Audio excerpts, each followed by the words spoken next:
So let's be real. Many people dream about moving to the mountains, sipping coffee, looking at an epic view of the mountains, and living that peaceful Colorado lifestyle in one of the most beautiful places in the world. Maybe you are one of those people and that's why you clicked on this video. Today we are going to have a chat about if you are really ready to dream, execute, and thrive when it comes to living in Colorado. All right, so before you pack up your city or even rural living, you need to ask yourself these 5 real questions about living in the mountains, because you might actually end up hating it if you don't think these questions through before moving here. So not to name names, but we have had clients who came out to Colorado, enjoyed hiking, enjoyed skiing, and thought to themselves that this is the spot we want to live. But they didn't ask themselves these 5 questions and ended up after a year of living in the mountains that it was way harder and way more work than they expected, and they decided to move. So we don't want to put you into that situation. And stick around because we've got actually a bonus question at the very end that could make or break your mountain dreams. Oh, and if you love all things mountain living, don't forget to subscribe, hit that button, and we make videos like this all the time. So let's jump on into it. Question 1. Not just, I went on a ski trip once and it was magical and the snow was beautiful. I mean, have you ever actually been snowed in? No power, can't get out your front door, can't get out your driveway. Yeah, because when there's 3 feet of snow in your driveway and you've got an 8 a.m. meeting, you got to drop off the kids, who's shoveling that snow?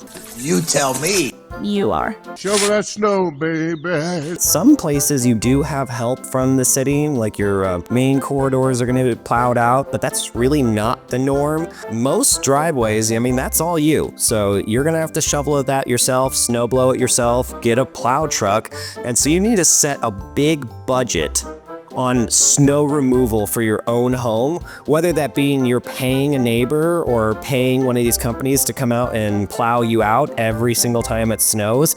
But it also comes down to that person coming out there. They might be snowed in, they might not be able to get to you, so it is kind of up to you and your responsibility to get yourself out. So planning a big snow removal budget is really important when living up here in the Front Range and foothills of Colorado. Tell your personal story. Yeah, so a nice fun story on snow removal here is, so I'm still in the Army Reserves. I have to be there, pretty early in the mornings to, hit our drill weekends. I mean, I'm out there plowing my driveway the night before. It's still dumping snow.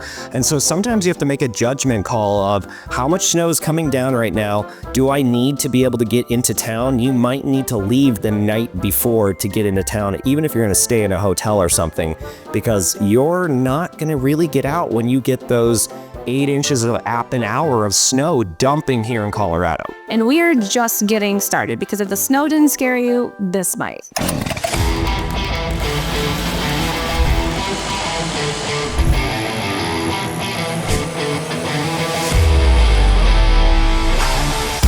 So not to sound dramatic, but living in certain mountain areas, you might need to channel your inner lumberjack. Our goal is to not discourage you from moving to the mountains. As someone who's grown up here and lived in the mountains my entire life, and now raising my kids here, I love it and I get it. People who want to live here always ask us questions like, why do I have to cut down this tree in the first place? And I don't even know how to cut down a tree. That's kind of a big deal when you're living in a forest.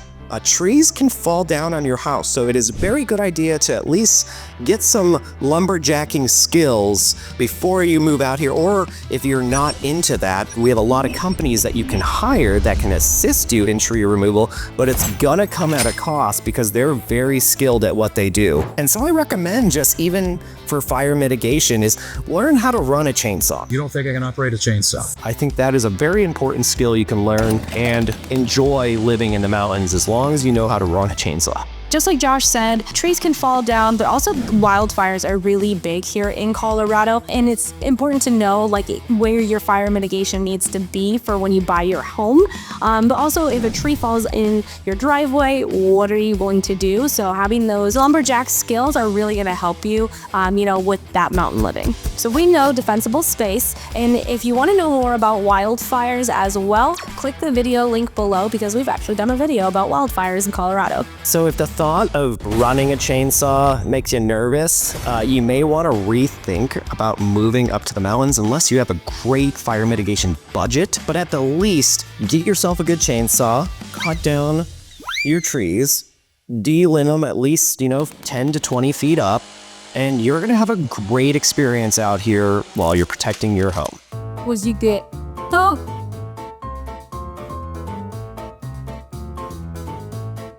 Bears, mountain lion, No. moose. You didn't age well, buddy. That's from Yellowstone. Just gonna put it right here. Yeah, watch out for this little guy. All right, so living here in Colorado, we have so much beautiful wildlife and nature, but that does come at a cost. So you really need to watch out for bears, like this guy. He will get in your trash can. Mountain lions, elk, watch out for these. They're everywhere. You're probably gonna, more than likely, almost hit one with your car. Foxes, these aren't just things you see on Natural Geographic. They're in your yard. So you're just living with them. They're your neighbors. And that's why I think it's really important for you to understand when you move up here to the mountains that you're not really alone. You get to enjoy all the beautiful aspects that we have, but it does come at a cost. So if you're enjoying this video so far, don't forget to hit that subscribe button. Also give us a thumbs up and a like and hit that bell so you're notified each time. But Shayla, let's continue and talk about wildlife. Just like Josh mentioned, if you really think your trash is safe, think again because Mr. Bear over here will get into your trash can. Just imagine this can, which is your trash can. A little bear comes up and he's like, oh, throw it all over your driveway. Oh gosh, now I have to pick this all up. Watch out for this little guy. Hey Josh, have you heard of the viral question, would you run to a full-grown man in the woods or a bear? Haven't heard that question, but now it's fun. I'm gonna contemplate that. So I am a man, technically not full grown, could get bigger. To be completely honest, if it was like life and death, like both were meaning me harm, I think I would rather take on the bear.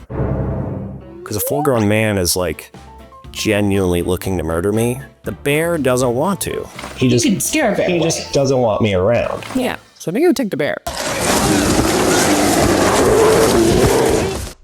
Think again. All right, so continuing with wildlife, I know you guys have heard the story. Some of you may have not heard the story about the guy getting gorged by elk in Evergreen golf course.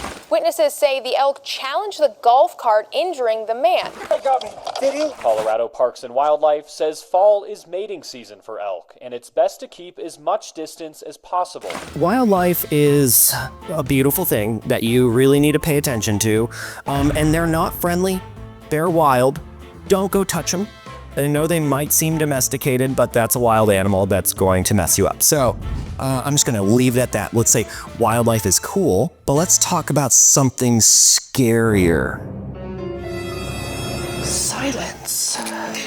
So if you are used to city noise, you might find the mountain life almost too quiet. Some people call it deafening. Deafening? Deafening? Like you're deaf? Hold on. No. Deafen. How do you say that word? Deafening? Yeah. Deafening. It's deafening! Deafeningly quiet. Yeah. Okay, there we go. So let's try it again. So if you're used to city noise, living in the mountains might be just a little too quiet. Yeah, some people call it deafeningly quiet, where they're actually surprised how quiet it is. It gives them anxiety or makes them scared. It's quiet. Too quiet. So that's just something to really be aware of. Most of us think it's like the most peaceful thing in the world. We're chasing after it. And that might be what you're looking for as well. Just giving you the heads up that if you're used to automobile noise and the hustle and bustle of the city, it might freak you out at the beginning of being like, what the heck I stood outside and the only thing I could hear was a bird, and it freaks you out. So just giving you a heads up on that is a real thing. It can also be very peaceful. It's just kind of eerie at first. You realize that you are the only one out here and all you could hear is the wind moving through the trees. It does kind of feel like somebody's watching you or something is watching you, so it can get a little scary at times. And they are watching you. It's true. They are.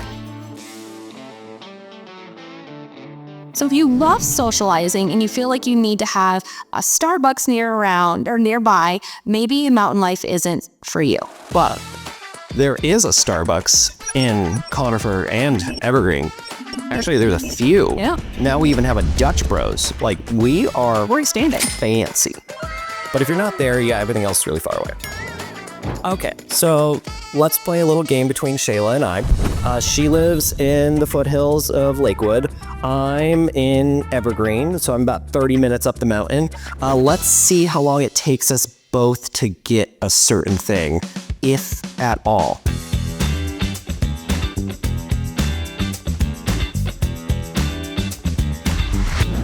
Amazon Prime. I can get it by tonight or early tomorrow. They say, I guarantee you one day, and I'm guaranteeing you it's going to take 5 or more. So that's just something you need to be aware of. You do not get overnight one-day packages. That does not happen. So for groceries, we both luckily live close by to a King Super, so we both can pick up our groceries. Mine is about 2 minutes away from my house, whereas Josh is probably closer to about 5 to 7 minutes. Yeah, and that's really close from Mount Living that I actually have 2. I have Safeway and King Supers, which fancy. I got them within 7 minutes a piece. So yeah, it's actually groceries isn't bad, but that's where I live. Yes. So further towns, Bailey or whatever, or all the way up to Blackhawk, it might be 45 minutes to a grocery store. They're probably not delivering you Prime. You might have to go pick it up at the post office. So those are just things that happen here in the mountains. All right, let's talk about Wi-Fi. I'm getting about 2,000 megabytes per second. Whoa. I could either get 60 megabytes a second. Oh, wow. I use a certain company up here, but I'm actually on satellite, so I'm using Starlink, and I have the range upwards of like 144 megabytes a second, but I would say its standards around 100. So that's really good for the mountains. She's getting 2,000, so I can't even upload this video to you. Gotta get it to Shayla. I have to do it. So let's also do like restaurants, takeout. If I want to go get something and just bring it home, what do I get? Yeah, so even in Lakewood or Littleton, you can Uber Eats, which is great. There's a lot more options down there for takeout. You're probably within 5 minutes of a restaurant, if that. Uber Eats. What is that?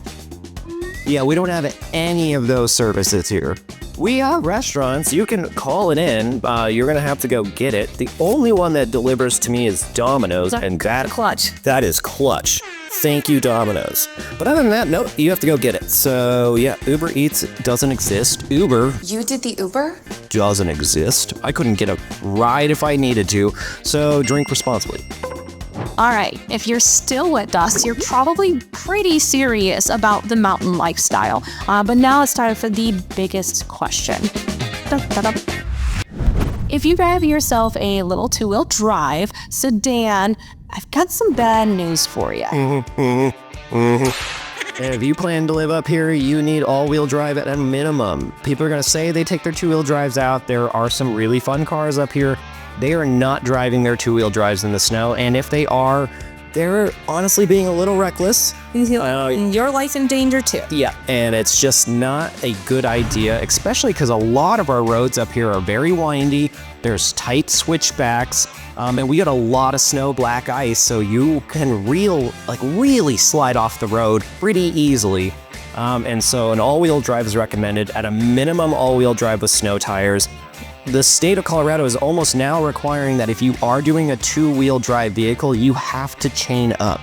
So that wasn't a thing, when I was younger, but I respect that they're doing that because it is not very safe for them to be driving in our kind of crazy snow conditions. So all-wheel drive at a minimum, 4-wheel drive, very awesome. And snow tires, Colorado does allow studded snow tires, which is amazing. Our roads are terrible.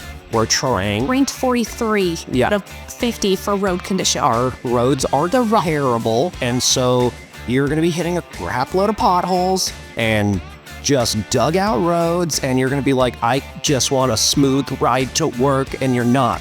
So having a 4-wheel drive is a really important thing that I think is underestimated up here. So where's your Subaru? Yep. Do you have a Jeep? Where's your Toyota? You guys are gonna be fine. If you're going Ford, go for it. They're great. Just our higher up trucks that are lifted a little taller up. I would definitely recommend either putting a little bit of weight in the bed during the snowy conditions or just getting those better tires. Otherwise, you will be that person stuck in the snow and having your mountain neighbor have to pull you out. And I will make fun of you a little bit. Like, I'll be like, Didn't you watch our video? and then I'll hook you up and then I'll pull you out. So the tip is invest in snow tires and a reliable all-wheel drive. Subaru, sponsor me. All right, so if you answered yes to most of these questions, you might be ready for mountain life. But if you're still not sure and still need help finding that perfect home, that's where we come in. I'm Josh. This is Shayla. We're with Alpine Peaks team. We live here. We get it. We know it. We love the mountains, and we can help you find your dream home, and especially your mountain dream home. So hit us up. Our info is listed below. But until then, we'll see you in the next video. Bye. Bye-bye.